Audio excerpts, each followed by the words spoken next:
I started to research a lot Jewish roots and Jewishness, and I wanted to know what it is that Judaism is about. What does Judaism believe? So I started to study their writings, and their writings include Talmud, Zohar, Kabbalah, Shulchan Aruch, which is their Jewish law, or it's called Halakha. And I started to expound on, listen to a lot of teachings by rabbi. I would open up a lot of videos that Chabad rabbi would specifically teach on Halakha and on Talmud and explain certain things. And I started to see that there is a huge discrepancy between Christianity and Judaism, that Christianity has absolutely nothing to do with Judaism. Judeo-Christianity, as often as referred to, is oxymoron statement.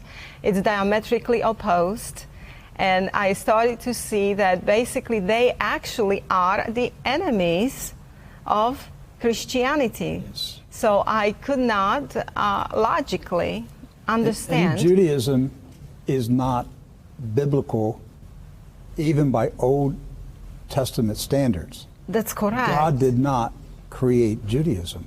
Exactly. Judaism, as we know it today, is basically Pharisaism. Judaism is not true faith. It's not nothing that God has given. It's what Jesus condemned. Exactly. Right. So I started to notice that we have the same battles today as first century Christians, as apostles, and that our enemies are the same enemies as enemies of Jesus. And it was the Pharisees with their oral law.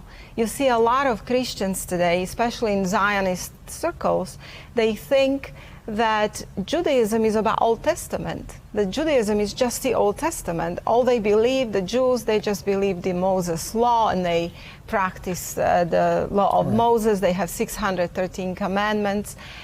Most of these Christians are not familiar with the Talmud, Zohar, and Kabbalah, and where this 613 mitzvot comes from and what they're all about. So I started to study what they're about and what the Talmud teaches, and I noticed that there is actually a plan, there is a plot, and that's a plot against Christianity. And I could not logically understand why would Christian leaders form friendships with Jewish rabbis. Take the next several minutes and summarize what is this plan that you've discerned?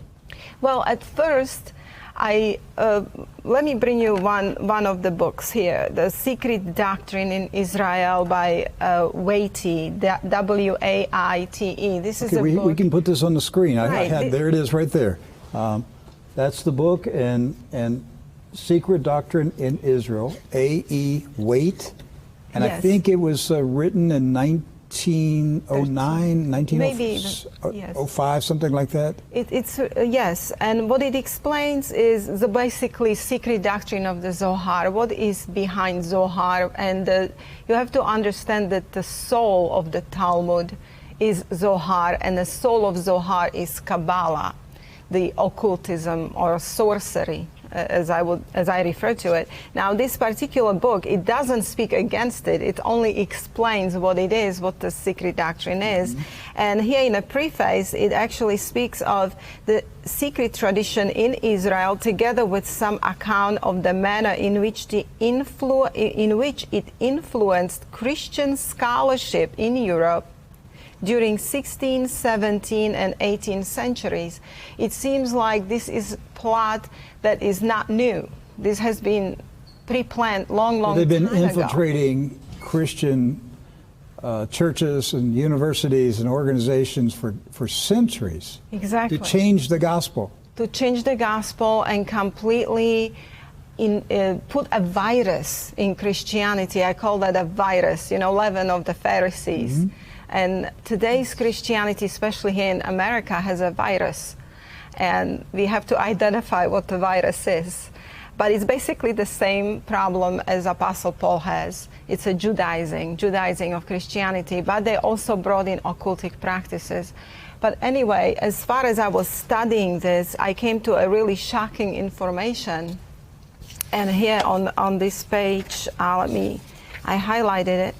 What's in this book? What am I going to find? Well, you're going to find what is actual secret doctrine of the Zohar. It's not pretty. I don't really recommend that people who are not strong in faith or it's right. a book for the research, for the purpose of researching what the doctrine of actual Kabbalah, Zohar, and Talmud is, what Judaism is about, because once you understand what Judaism is about, you start understanding that these bridges that Christian ministers are making with Pharisees or rabbis today, those are very dangerous bridges. Yes. And on one side, it's always Christians that submit to the Jews. It's always Christians that have to agree not to preach Jesus to Jews.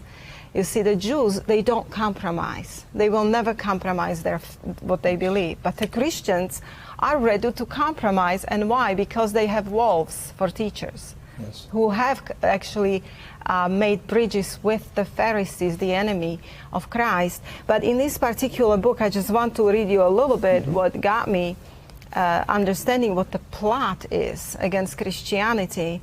It says here, according to the Midrash Talpigoth, the Messiah will bring eternal peace, which of course was understood by the Israelites as peace for Israel, plus that which may follow extermination for all who did not enter by conversion into the house of Jacob. So extermination. Yes. So basically what they teach is that if Gentiles or Christians do not attach themselves to the Jews, they will be exterminated.